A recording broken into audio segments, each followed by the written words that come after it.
नमस्कार सर्व विद्यार्थी मित्रांना, ज्ञानगंगा सायन्स क्लासेस 365 चॅनलमध्ये पुन्हा एकदा तुम्हा सर्वांचं स्वागत आहे.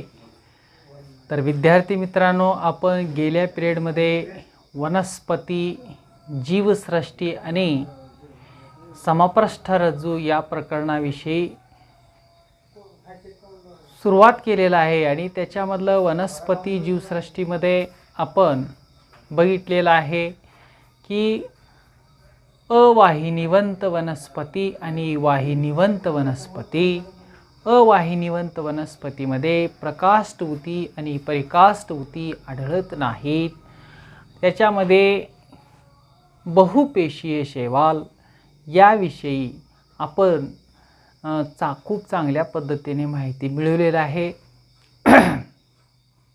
लाल शेवाळ, तपकिरी शेवाळ आणि हिरवे शेवाळ अशा 3 प्रकारच्या शैवालाविषयी आपण मागील क्लासमध्ये आपण माहिती मिळवलेली आहे. In previous class I have explain about multicellular algae, red algae, green algae, brown algae and the classification of algaes. So then today now we are going to discuss about the next kingdom is class is Bryophyta. तर आज आपण Bryophyta किंवा आमुली वनस्पती, ज्याला आपण मराठीमध्ये म्हणतो आमुली वनस्पती, याविषयी माहिती मिळवायचं आहे. ब्रायोफायटा म्हणजे काय? तर ब्रायो म्हणजे bryo mosses, phyta study. Therefore the study of mosses, that one is known as bryophyta or bryophyte. Bryophytes are firstly proposed by Robert Brown. Bryophytes are firstly proposed by Robert Brown,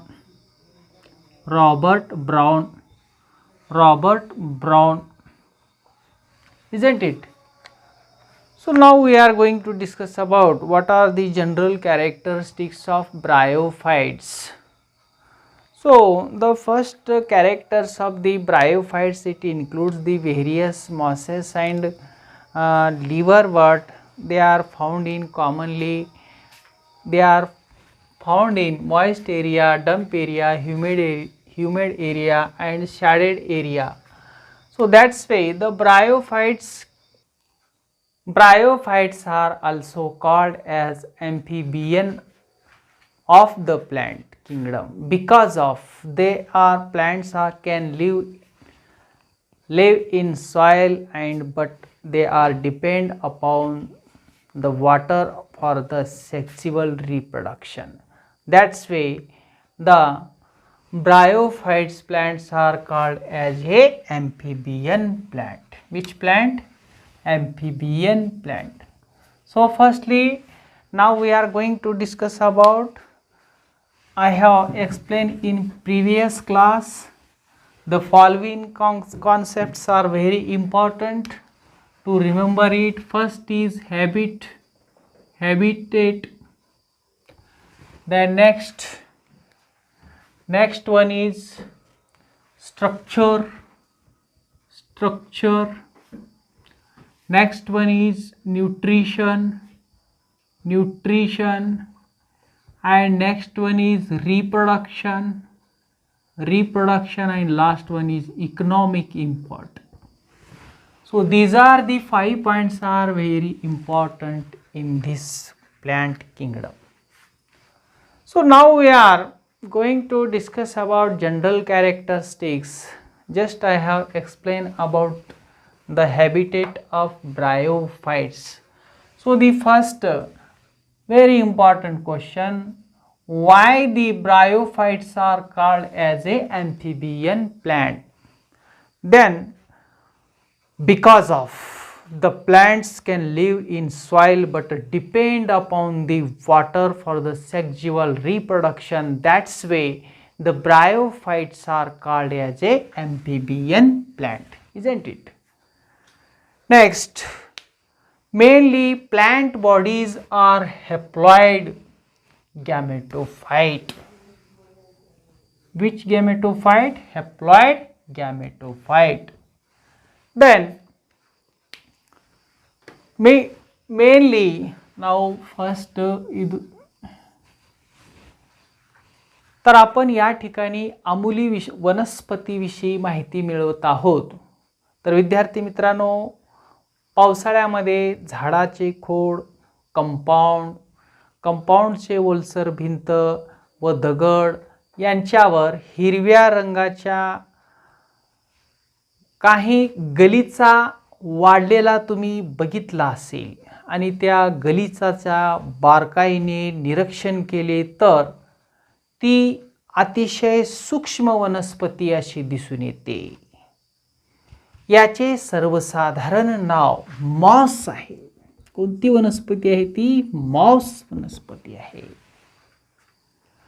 त्या वनस्पतीलाच आपण bryophytes नावाच्या गटात त्या वनस्पतीचा समावेश करण्यात आलेला आहे. तर ह्या वनस्पतीची वाढ कुठे होते? सखल दलदलीच्या ठिकाणी, चिखलामध्ये, पाणी आणि जमीन अशा दोन्ही ठिकाणी या वनस्पतीची वाढ होते. अमूली वनस्पतीला उभयचर वनस्पती असे का म्हणतात? कारण या वनस्पतीची वाढ जमीन, आर्द्र ठिकाणी, दलदलीच्या ठिकाणी, पाण्यामध्येही होते, जमिनीवरही होते आणि पाण्याशिवाय त्याच्यामध्ये पुनरुत्पादन होत नाही. त्या कारणाने अमूली वनस्पतीला काय म्हणतात हो? तर उभयचर वनस्पती असे म्हणतात. शैवालाप्रमाणे देखील याची शरीर रचना कशी असते? सपाट असते. The structure of the bryophytes plant is thallus like. तर त्याची शरीर रचना कशी असते? थॅलस सारखी असते. आणि मुळासारख्या दिसणाऱ्या अवयवांना मुलांग म्हणतात. Rhizoids are present in a bryophytes. Then अमूली वनस्पती ह्या सर्वसामान्यपणे लिव्हरवट असून त्यांची लिव्हरवट आणि मॉस असे दोन गट पडतात त्याच्यामध्ये. लिव्हरवट असे दोन गट पडतात. तर आता आपण या ठिकाणी लिव्हरवट गटातील वनस्पतींची शरीराची जी काही रचना आहे मानवाच्या शरीरातील यकृतासारखी असते. म्हणून त्या वनस्पतीला लिव्हरवट वनस्पती असे म्हणतात. उदाहरणामध्ये काय आहे?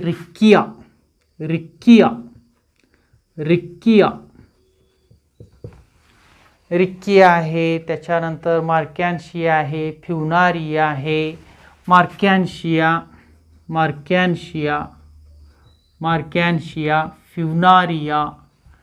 फ्युनारिया. त्याच्यानंतर मॉस गटामधील जे काही उदाहरणे आहेत ते म्हणजे पॉलीचेस्ट्रम आणि फ्युनारिया. पॉलीचेस्ट्रम अँड फ्युनारिया. तर हे सगळे काय आहेत हो? त्याचे दोन गटामधील the classification of bryophytes, the moss and liverwort, these are the two class are involving a bryophyte. Then best example of liverwort is riccia, marchantia, फ्युनारिया.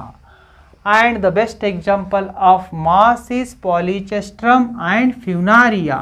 So these are the best example of mosses. तर विद्यार्थी मित्रांनो, आपण इयत्ता 6व्या वर्गापासून शिकतच आलेला आहे अमूली वनस्पती कशाच म्हणतात, अमूली वनस्पती कुठं उगवतात, अमूली वनस्पतीचं स्ट्रक्चर कसं असतंय काही वनस्पतीमध्ये रायझाइड्स असतात म्हणते. रायझाइड्स म्हणजे मुळासारखे दिसणारे अवयव म्हणजेच मुलांग होय.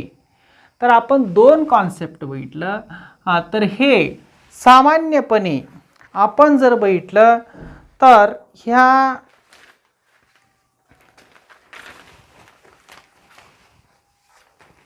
ब्रायोफाइट्समध्ये तर हे स्वावलंबी असून नेक्स्ट कॉन्सेप्ट याच्यामध्ये येतो reproduction.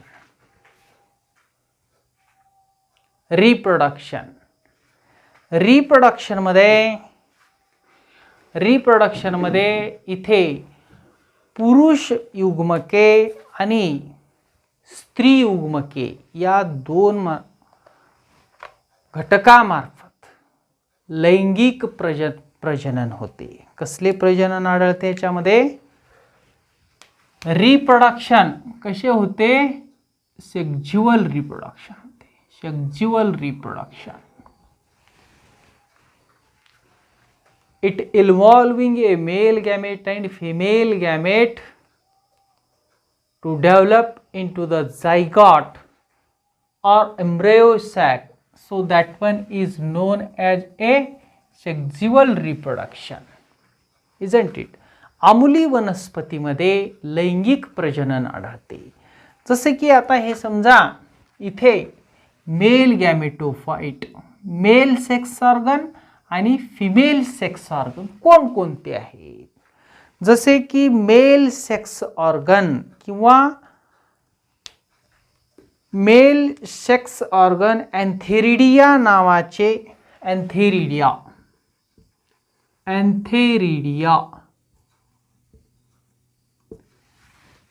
So antheridia is a sex organ and archegonia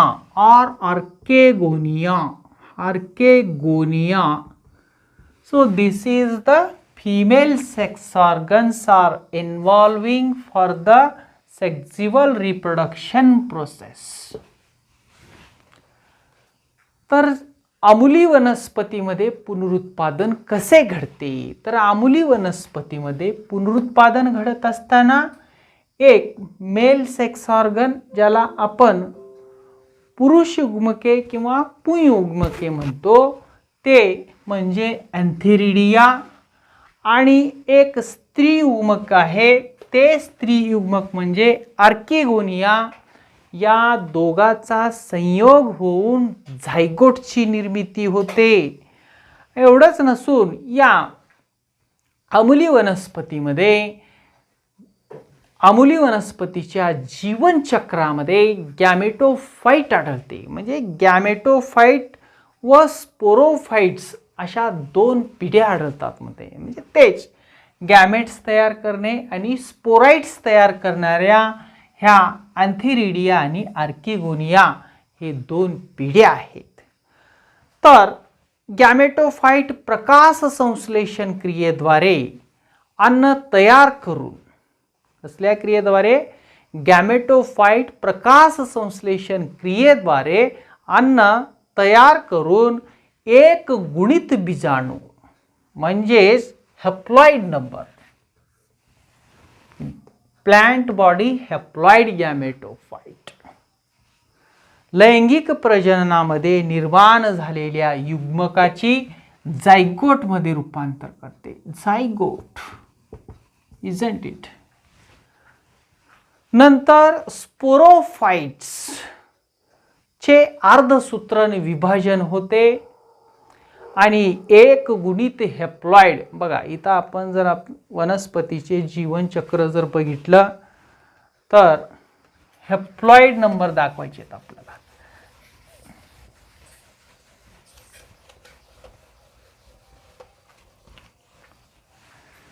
जसे की आता इथे गॅमेटोफाइट आहे.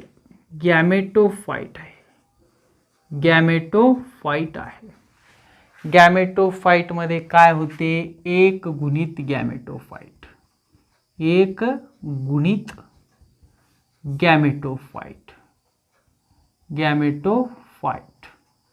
Okay, haploid number and diploid number. Gametophyte, त्याच्यानंतर ह्याचा काय होतो हो, संयोग होतो. काय होतो, संयोग होतो. संयोग झाल्याच्या नंतर काय होतो हो, द्विगुणित म्हणजे डिप्लॉइड नंबर होतो. Diploid number.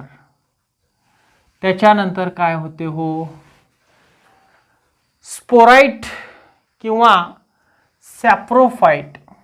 सॅप्रोफाइट तयार होतं. आणि त्याच्यानंतर काय होते हो, अर्धसूत्र म्हणजेच it involving A meiosis condition. Which condition, meiosis. Antherozoids produced in this egg cells, and the bryophytes are having a meiosis process. So now we are going to discuss about the liverwort and mosses. Liverwort, for example, Marchantia. So general characteristics of liverwort: grow in moist and shady place. First general character. Second, plant body is thalloid-like. They are leaf-like structures. It denotes third general characters: asexual reproduction by the fragmentation methods is involving in liverworts from gamia. So these are the general characteristics of the liverwort. Mosses.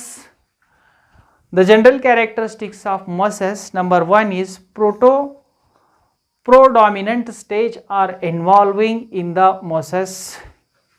Number 1, multicellular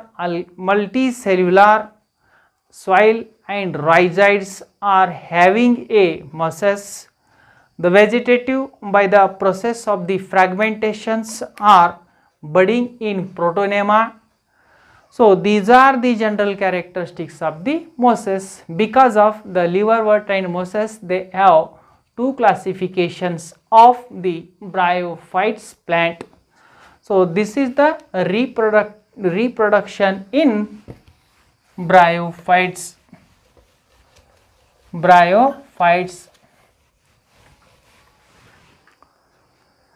तर अशा प्रकारे तुम्हाला इथे एक प्रश्न खूप महत्त्वाचा विचारला जातो की ब्रायोफाइट्सला उभयचर वनस्पती असे का म्हणतात. हे नुसतं 10वी 12वी पुरतच सीमित नसून तर तुम्हाला विविध प्रकारच्या स्पर्धा परीक्षेमध्ये हा प्रश्न कंपल्सरी असतो. आमुली वनस्पतीचे उदाहरण द्या. रिक्किया आहे, मॉस आहे, पेलिया आहे, मार्कॅन्चिया आहे. These are the best examples of bryophytes.